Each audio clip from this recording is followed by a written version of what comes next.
So we just got through a week where we read 18 chapters in Luke. And one of the things I noticed as we picked up towards the end of that section was this continued discussion on the kingdom of God. And as we go into the really last part of Luke, we slow down and look at 5 or 6 chapters in a slower manner. That idea of God's kingdom and Jesus being king continues to rise to the surface. You see Jesus coming as king in Luke 19, people recognizing that part of who he is. You have all this Messiah language, sometimes used as an insult, saying that if you were the Messiah, would you do this? It really does mean anointed one, and they thought of that in the kingly line of David. And so this idea of a king is used as a reason to arrest Jesus. The sad truth is that they missed it. He actually was king. And I love how Scott McKnight kind of talks about the end of Luke and the end of the gospel writings when he talks about Jesus's crucifixion as his coronation as king. That as Jesus is lifted up onto the cross,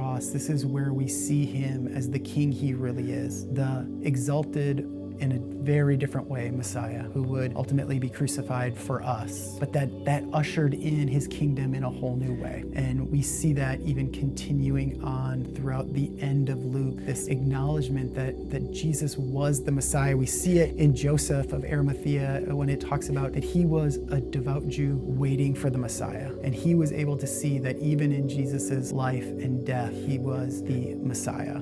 And I don't know if Joseph knew that Jesus was going to rise from the dead. I don't know if he grasped all that part of what that would look like, but he understood there was this kingly reality to who Jesus was, a kingdom that looked so much different than the world around him at that time. And today we get to see that same idea of Jesus being king, ushering in a kingdom that looks so much different than the world around us. And one of the other things that has floored me is how Jesus wields his kingly power so much different than earthly rulers. That was true then, and that's true today. And what a great picture it is to remind us that Jesus is king. He was king on the cross. He was king when he rose from the dead. He's king today, and he would be king forever.